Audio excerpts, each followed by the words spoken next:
Hello guys, स्वागत है आपके केमिस्ट्री क्लासेस में। चलिए आज नेक्स्ट लेक्चर में आप लोगों को आगे बताते हैं भौतिक गुण के बारे में। फिजिकल प्रॉपर्टी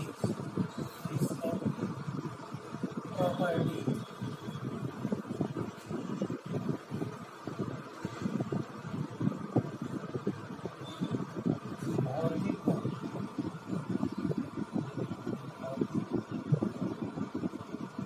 क्योंकि अभी तक हम लोगों ने क्या पढ़ा, अल्कोहल बनाने की विधियाँ, जितनी भी विधियाँ थी संभव शक्ति थी हमने आपको सिखाया, बनाया, दिखाया।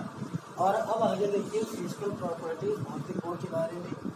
भौतिक गुण क्या होता है कि कोई भी पदार्थ हो या ऐसे पदार्थ जिनके गुण हम देख नहीं सकते या जिनके गुणों को हम केवल एहसास कर सकते हो, जिनके गुणों को हम एहसास कर सकते हो, ऐसे सभी गुण क्या कहलाते हैं? भौतिक गुण कहलाते हैं। भौतिक गुण में जैसे हम अल्कोहल की बात करें तो अल्कोहल, इसमें क्वथना,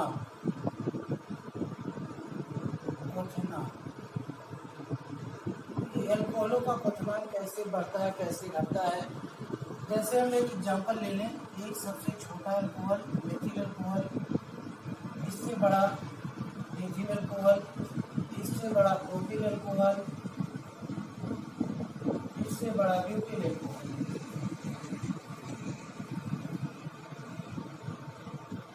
ये 4 अल्कोहल है। इन सभी का अणुभार अलग अलग है।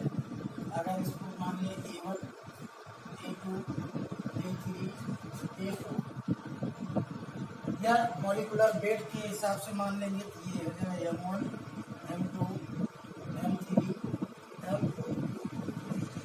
तो कहने का मतलब ये है कि जैसे जैसे अल्कोहलों का अणुभार बढ़ता है, किसी भी अल्कोहल का जैसे जैसे अणुभार बढ़ेगा उसका क्वथनांक भी बढ़ता जाएगा।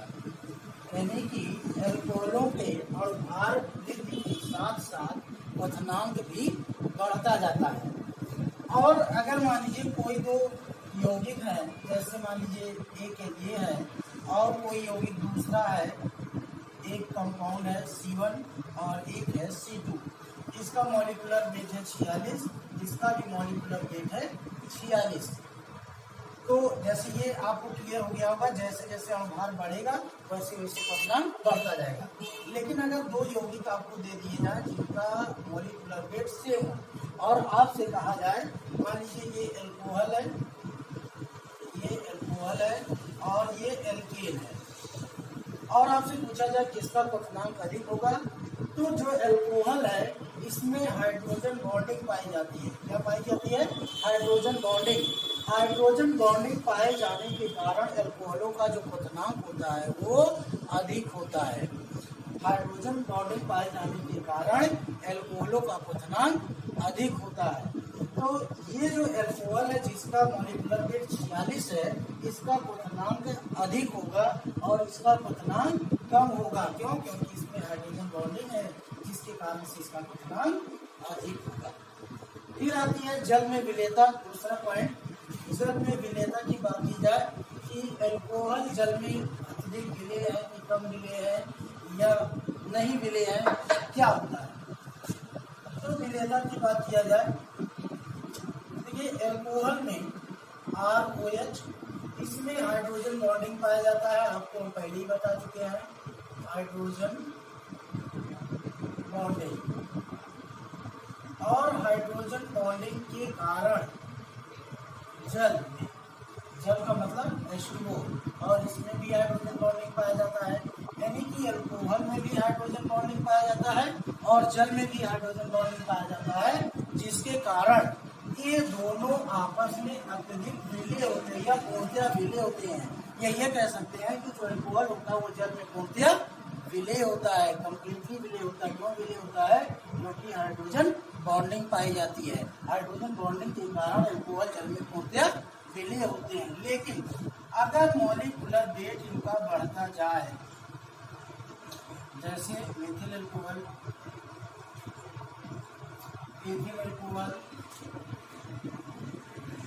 प्रोपिल अल्कोहल,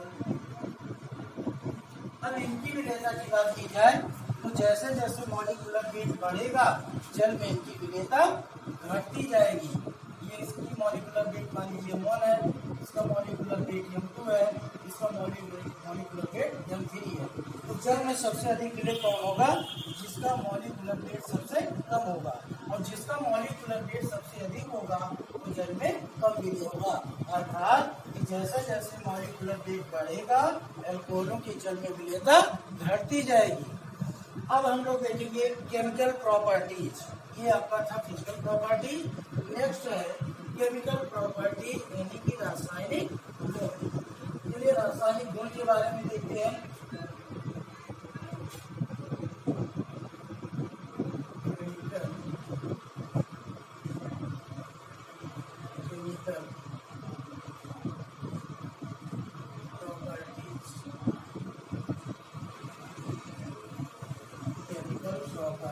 रासायनिक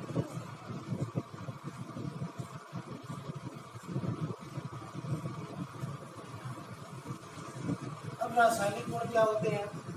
देखिए ये रासायनिक गुण में हम देखेंगे कि अल्कोहल जो है किन किन पदार्थों से या किन किन यौगिकों से क्रिया करता है या किन किन यौगिकों से क्रिया नहीं करता। अगर क्रिया करता है तो क्या उत्पाद बनता है, क्या क्या नहीं यौगिक बनाते हैं।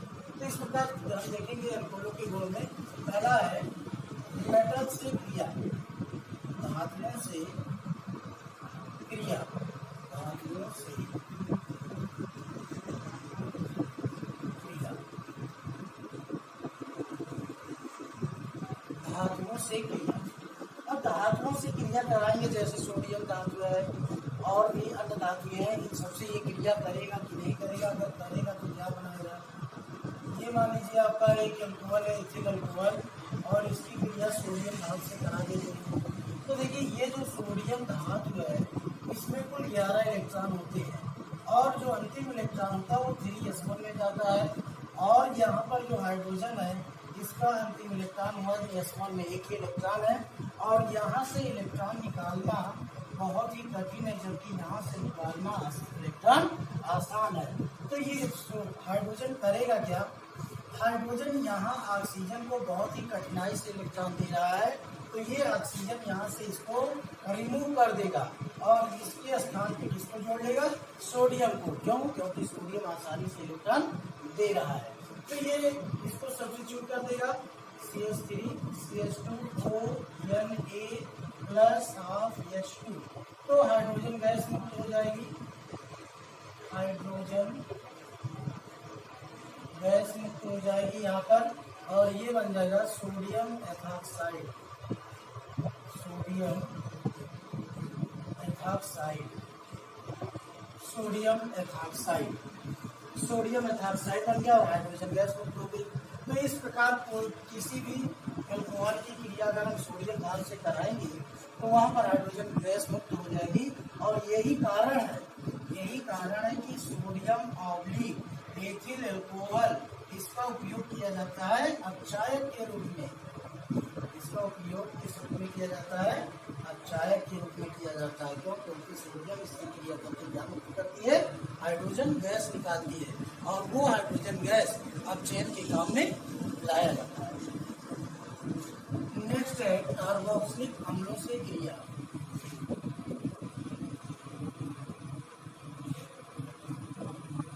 कार्बोक्सिलिक अम्लों से क्रिया।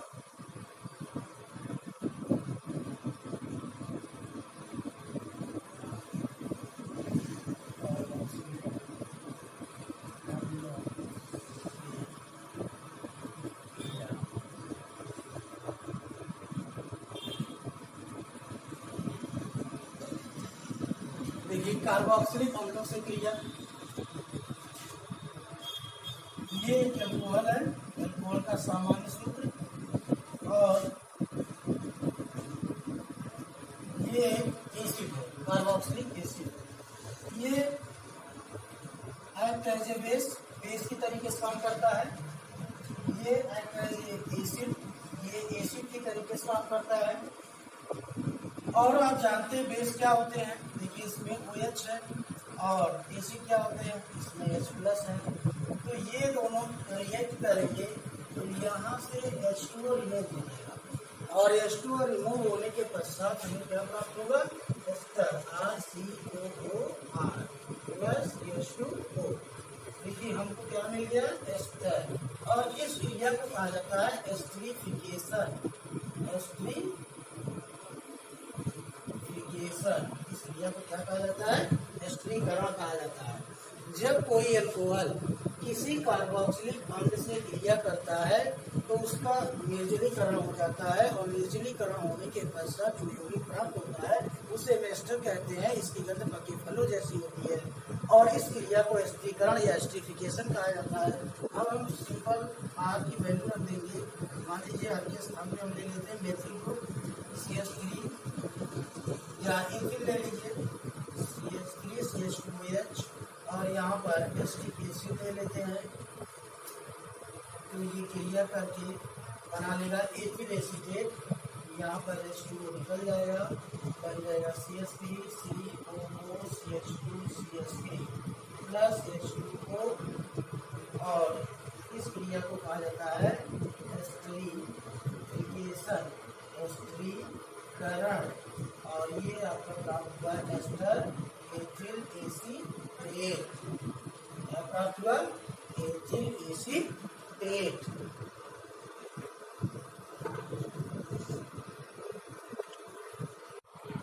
चलिए नेक्स्ट है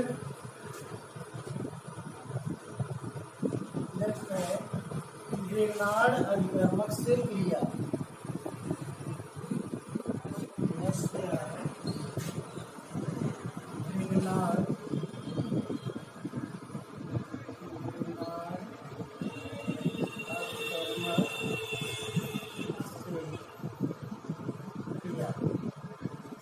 ग्रिग्नार्ड अभिकर्मक क्या होता है, देखिए इसका सामान्य सूत्र RMGX, ये पहले ही हम आपको बता चुके हैं। अब इसमें ग्रिग्नार्ड अभिकर्मक में जो R होता है वो एक्ट एज न्यूक्लियोफाइल, ये न्यूक्लियोफाइल की तरीके से बिहेव करता है और ये इलेक्ट्रोफाइल की तरीके से ये क्रिया करेगा अल्कोहल से। तो यहाँ पर देखिए ये निगेटिव चार्ज है और ये जो आपका अल्कोहल है ये पॉजिटिव के रूप में और ये निगेटिव के रूप में। तो ये निगेटिव वाला पार्ट जो है इस पॉजिटिव से जुड़ जाएगा और ये निगेटिव वाला पार्ट इस पॉजिटिव से जुड़ जाएगा। तो क्या बन जाएगा, RH एल्केन प्लस MgSOR। अब देखिए इसका सबका नाम लिखेंगे ग्रिग्नार्ड रिएजेंट। क्या हो गया, ग्रिग्नार्ड रिएजेंट हो गया। और ये सेकंड पार्ट आपका अल्कोहल हो गया। प्रोडक्ट आपका क्या बना, एल्केन बना। ये एल्केन बनाने की एक बिल भी है और ये आपका बन गया अल्कोक्साइड। दूसरा देखिए इसी का एग्जांपल ले लेते हैं, जैसे CH3 MgCl plus CH3 CH2OH gives out CH3, ये CH4 हो जाएगा, MgCl O CH2 CH3। ये देखिए मेथिल बन गया। ये आपका methyl magnesium chloride, methyl magnesium chloride, methyl magnesium chloride, methyl alcohol या इथेनॉल और ये आपका मेथेन और ये आपका magnesium ethoxy magnesium chloride, magnesium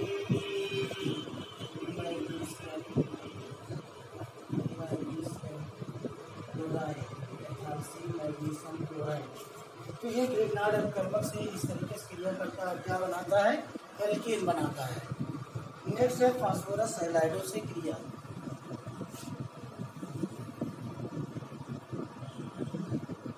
next properties phosphorus हैलाइडों से क्रिया।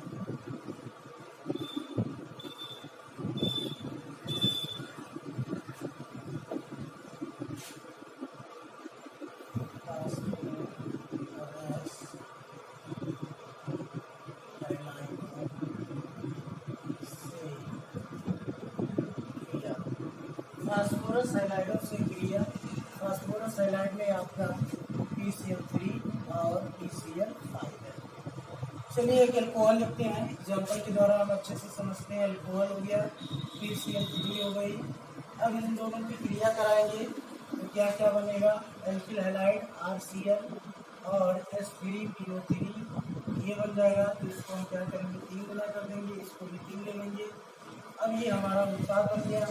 ये एल्कोहल है, बहुत ही सिंपल है, आप लोग थोड़ा सा अगर दिमाग लगाएंगे तो अच्छे से समझ में आ जाएगा।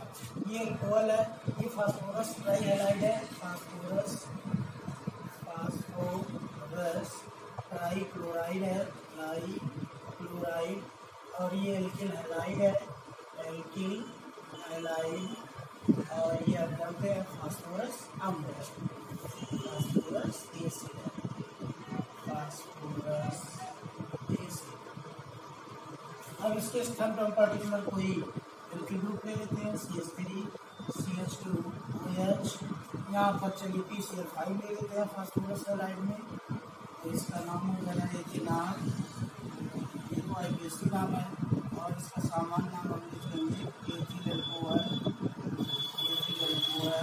और इसका नाम है फास्फोरस पेंटाक्लोराइड, फास्फोरस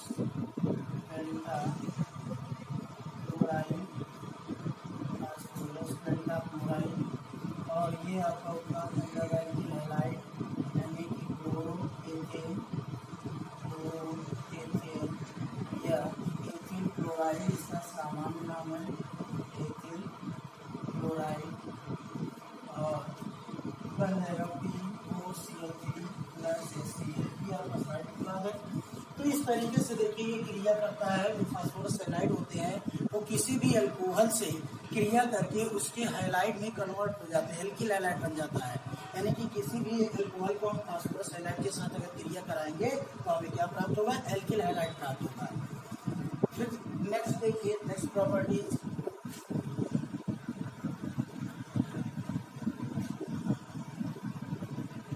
नेक्स्ट है निर्जलीकरण।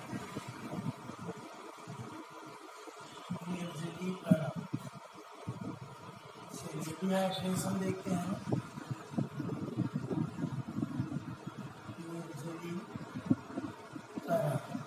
निर्जलीकरण क्या होता है, जल का निकलना है। डिहाइड्रेशन का मतलब होता है जल की कमी। जल की कमी का मतलब किसी यौगिक से अगर जल मॉलिक्यूल, वाटर मॉलिक्यूल निकल रहा है H2O, तो उसे कहते हैं निर्जलीकरण या डिहाइड्रेशन। जैसे आपका एल्कोहल है, मान लीजिए एथिल अल्कोहल ले लेते हैं, CH3 CH2OH। अब अगर इसको हम किसी निर्जली कारक जैसे कंसनट्रेट H2SO4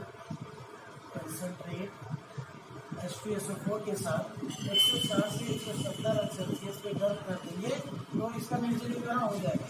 कहने का मतलब इसमें से जल निकल जाएगा और जो उत्पाद बचेगा वो कहलाएगा एथिलीन। कहने का मतलब हमें क्या मिलता है, एल्कीन में पर्टिकुलर अगर हम एथिल अल्कोहल ले रहे हैं तो एथिल अल्कोहल हमें क्या देगा, एथिलीन देगा। इस तरीके से हमें उत्पाद प्राप्त होगा। और नेक्स्ट प्रॉपर्टी देखते हैं ऐसे ही। और अगर आप बढ़ाना चाहते हैं प्रोपिल अल्कोहल, ब्यूटिल अल्कोहल लेंगे और टेम्परेचर वही रखेंगे तो आपको एल्कीन प्राप्त होगा।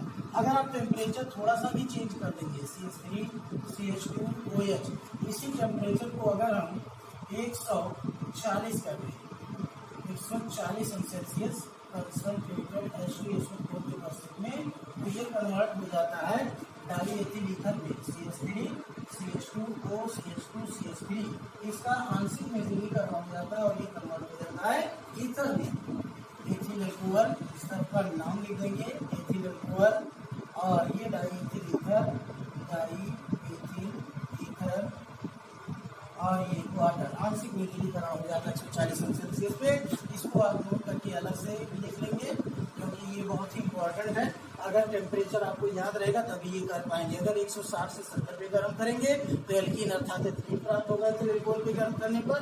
अगर आप टेम्परेचर डाउन कर देंगे, 140 कर देंगे, तो क्या दे देगा, डाईएथिल ईथर।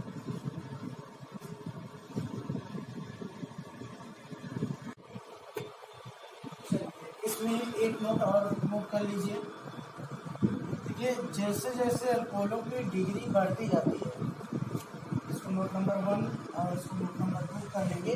जैसे जैसे अल्कोहलों की डिग्री बढ़ती जाती है वैसे वैसे इसका निर्जलीकरण आसान होता जाता है। सबसे आसान होता है 3 डिग्री अल्कोहल का निर्जलीकरण, उससे कठिन होता है 2 डिग्री का, उससे कठिन होगा 8 डिग्री का, और मेथिल अल्कोहल का निर्जलीकरण संभव नहीं है। का निर्जलीकरण नहीं होता, निर्जलीकरण नहीं होता है, इसमें दूसरा नोट क्या है कि जैसे जैसे अल्कोहल की डिग्री बढ़ती जाती है उसका निर्जलीकरण आसान होता जाता है। कहने का मतलब 3 डिग्री अल्कोहल सबसे आसानी से निर्जलीकृत होता है, उसके बाद 2 डिग्री और उसके बाद 1 डिग्री। और जो मेथिल अल्कोहल होता है CH3OH, इसका निर्जलीकरण नहीं होता है। ये बहुत इंपॉर्टेंट पॉइंट्स है, इसको आप लोग याद रखिएगा। चलिए नेक्स्ट है रिडक्शन अपचयन।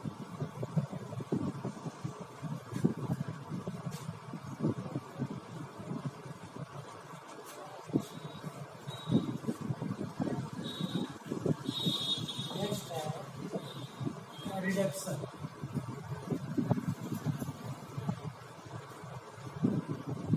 देखिए, रिडक्शन अपचयन। अपचयन क्या होता है? जैसे अल्कोहल को अगर हम हाइड्रोजन आयोडाइड के साथ रेड फास्फोरस, रेड पी लाल फास्फोरस की उपस्थिति में गर्म कर दे तो एल्केन प्राप्त होता है, जल प्राप्त होता है और I2 मॉलिक्यूल प्राप्त होता है। अब इसको हम बैलेंस कर देंगे। 2 वाटर मॉलिक्यूल है, ये 2 हो गया, 2 हाइड्रोजन और एक ये 3, देखिए 2 एक 3, ऑक्सीजन एक R1 और आयोडीन 2 तो ये इक्वल हो गया। अब इसको लिख देंगे अल्कोहल और ये हाइड्रोजन आयोडाइड,